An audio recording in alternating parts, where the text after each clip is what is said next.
as a parent of a special needs child, I had to gain access to respite care for my special needs child. Myself and my family actually leveraged one of the organizations that the Canada Army Run supports.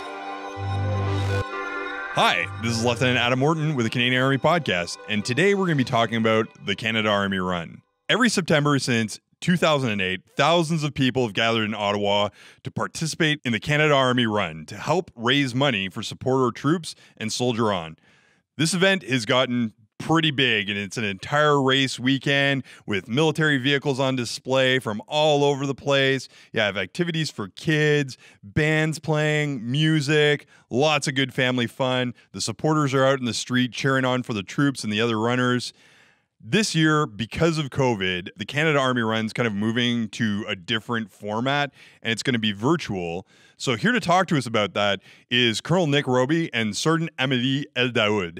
Hi, sir. Sergeant, welcome to the podcast. Salut Adam, comment ça va? Ça va super bien. But this is the English podcast, so okay. Sorry about that. Try not to get too confused here. Right on. Adam, how are you? Great, Sergeant. Hey, Adam. How are you? Great. So, sir, how did you get into this? Hey, so Adam, I'm the new Canadian Army G1. I've been here for about 3 months on the ground, and one of the key files that I deal with is the Canada Army Run. And hence why I'm here to provide a bit of an overview of what the run's going to look like, and really looking forward to having this chat with yourself and Sergeant Eldaoud. And tell us a little bit about your background. Like, where do you come from? I'm a military brat. My father was in the forces, so I've kind of traveled the world in Canada as a young child. Decided to join the military. I'm actually an artillery officer as a background, and I'm coming in from the minister's office. That was my last posting. And I'm here now, very pumped to be at the Canadian Army headquarters. So very acclimatized to the Ottawa environment then. Absolutely. Sergeant, tell us about yourself. I'm infantry by trade. I'm a reservist. I've been in since 2014 and working at the Army headquarters for about 4 months. Before then, I was just working with my unit and random tasking around that. Which unit was that? The Governor General's Foot Guards. Cool. So let's talk about the Army Run a little bit. Sergeant, have you ever done the Army Run before? I've done it with my mother 3 years ago, and I'm doing it again this year, so I'm really excited for that. Oh yeah, we were just talking before the show, and you said you just signed up today. I did a lot of research about the Army Run, and I figured there's no excuses not to do it this year. So I signed up, and I'm really excited for it. Right on. How about yourself, sir? Yeah, so I've had the opportunity to run the Army Run in 2014 with my spouse. And this year, myself and my wife are registered along with our 4 kids. So we're going to run it in Carleton Place, Ontario this year. And we've actually recruited a number of our neighbors, some of which are, funny enough, veterans. So we're really looking forward to the virtual Canada Army Run this year. I also think it's pretty interesting. The virtual format kind of mixes it up because for those not in the know, at Army headquarters, usually everybody gets pulled out of the cubicles to, volunteer, participate, help, sometimes voluntold, but we're all working out there. And a lot of people still sign up even though they can't participate. And then they'll either run the course the day before or the day afterwards. Like last year, I just ran it afterwards for fun. Tell us a little bit about the virtual setup and what that's going to look like. As you alluded to at the beginning of this podcast, we talked about COVID-19.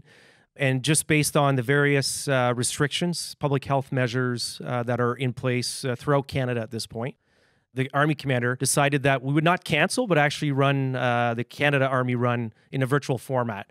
Meaning, from the 12th to the 20th of September this year, folks from across Canada and across the world, quite honestly, can register and then run the race within that window that I just mentioned, 12th to 20th of September. It's awesome too because you can bring your kids with you. They don't have to be running. They can use their bikes if they want.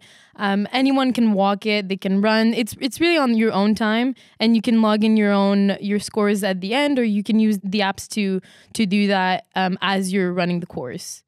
So one of the things that Amélie just mentioned was the reach. So the Canada Army Run this year, just based on its virtual format, will allow us for the Canadian Army to reach out more than perhaps we have done so in the past. So in the past, people have had to travel to Ottawa to conduct the Canada Army Run.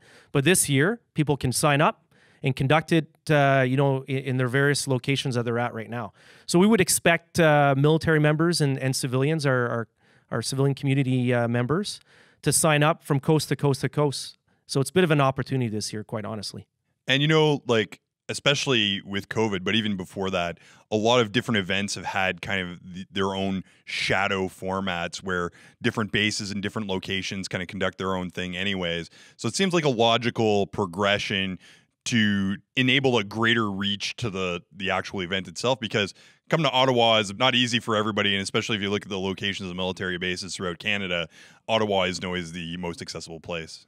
Right. So as I mentioned earlier, I've only ever had the opportunity to run the Canada Army Run once since its inception about 13 years ago now. And that's because I was never posted in Ottawa and just couldn't travel here with a young family. So this year, there are no excuses. Hashtag no excuse. Everybody sign up, register, and run the Canada Army Run wherever you're at. It's great also, our deployed members can run it wherever they're deployed. So we have those shadow runs for them.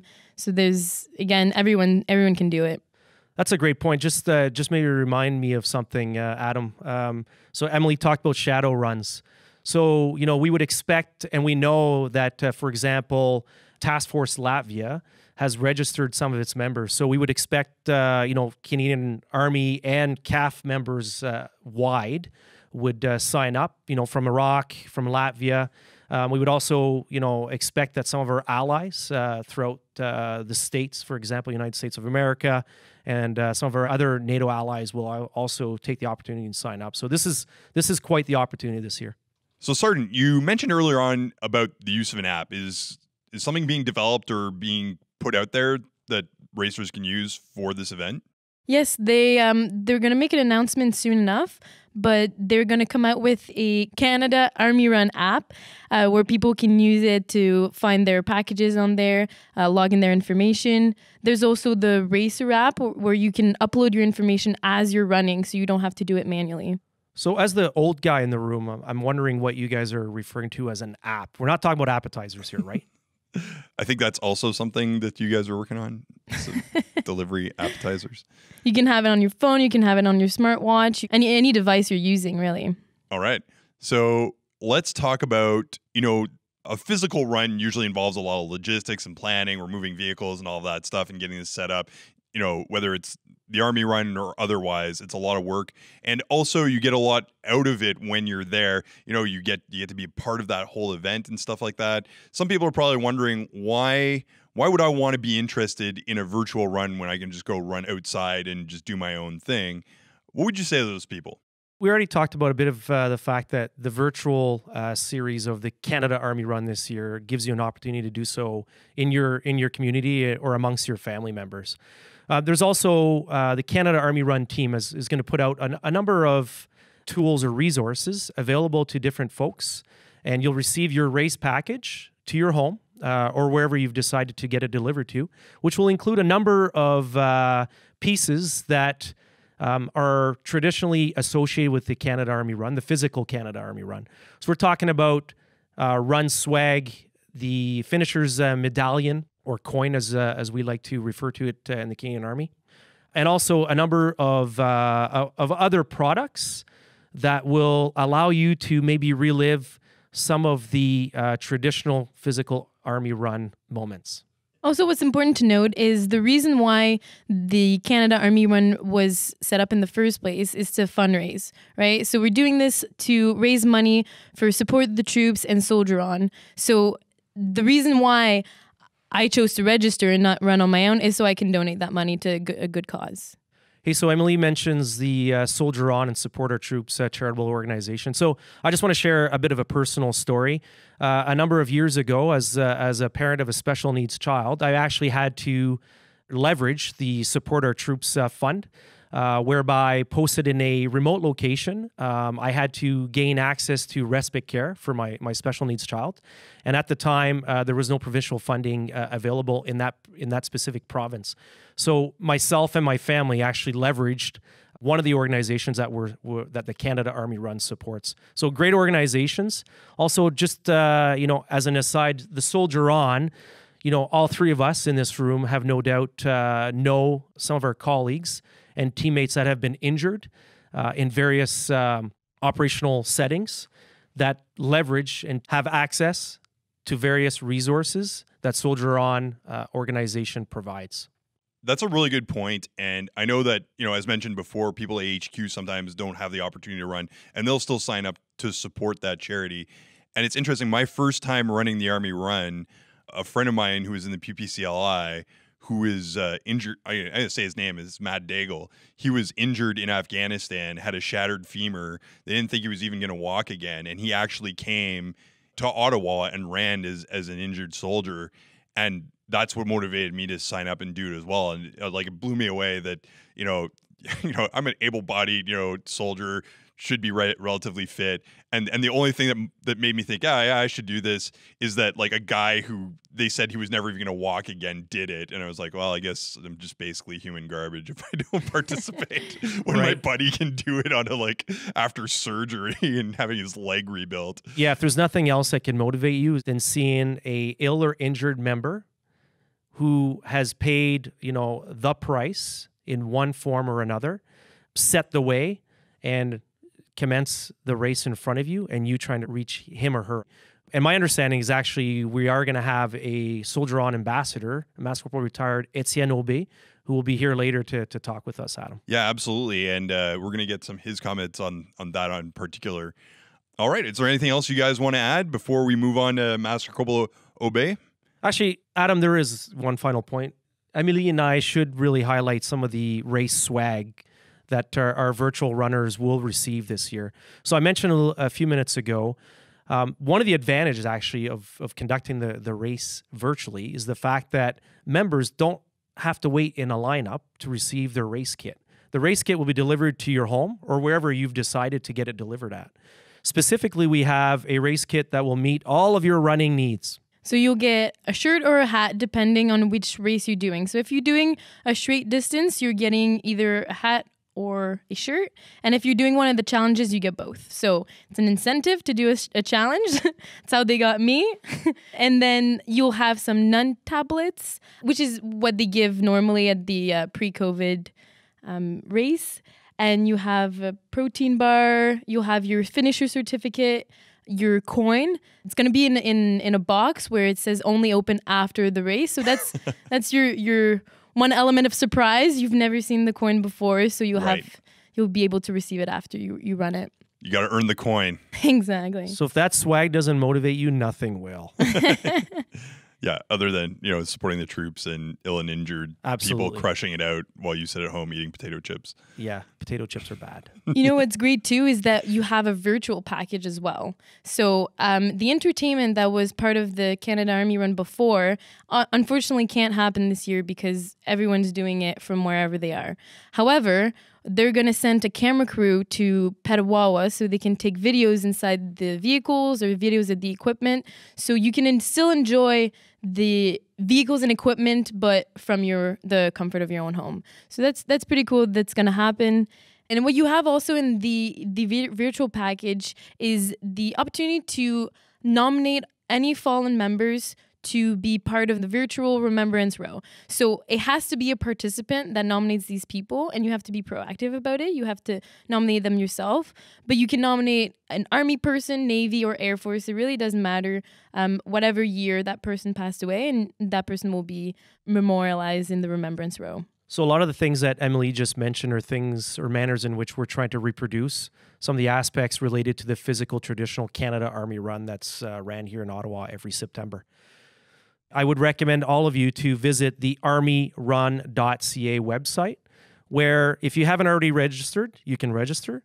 And you can also go and have a good view of the key organizations that we're trying to raise funds for. And you can get better or more detailed information about those two organizations on our website.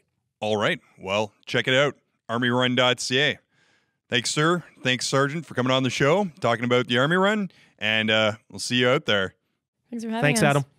So that was Colonel Nick Roby and Sergeant Amélie Eldaoud. Now we're going to talk a little bit about Soldier On, which is a program that's part of the Canadian Armed Forces Transition Group, and it supports veterans and serving members to adapt and overcome permanent physical or mental health injuries or illnesses through physical activity and sport. Joining us from Sainte-Catherine-la-Jacques-Cartier near Quebec City is retired Master Corporal Étienne Aubé. Hi. Hi, How are you today? I'm pretty good. You? I'm great. So tell us a little bit about yourself. Well, but first, I joined the force in January 2000. So following basic training, I went on my trades course to become a combat engineer.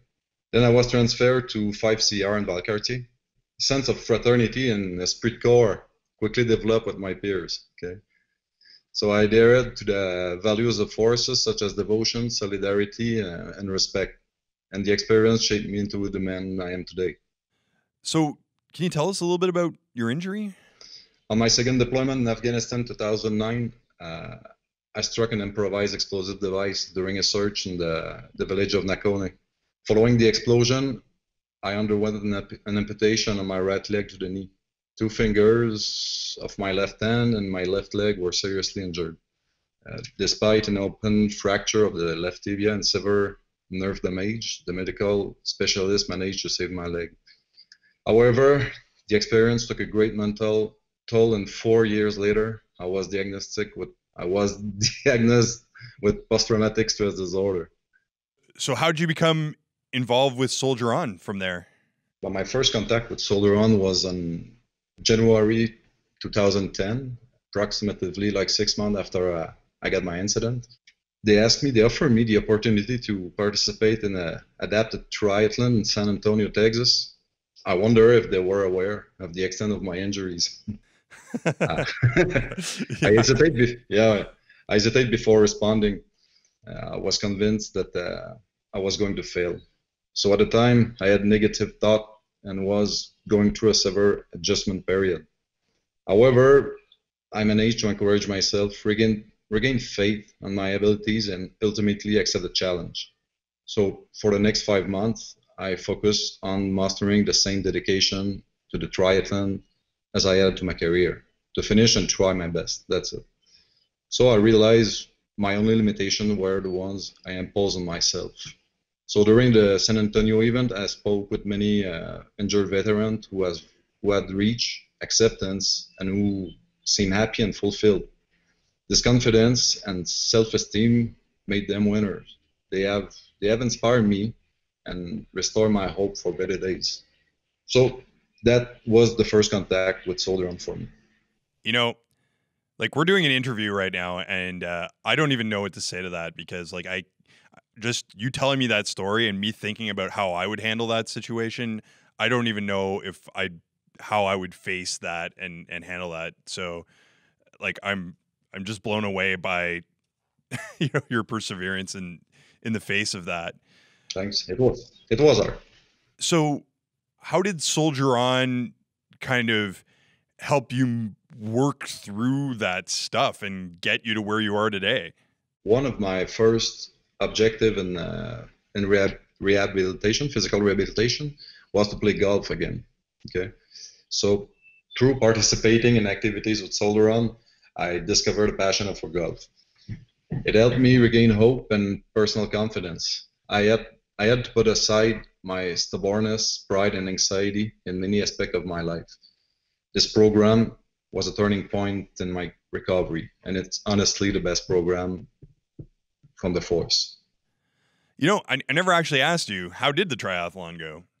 It was hard. It was hot. It was quite a challenge, but I'm not able to run. Okay, since this day I did not run yet.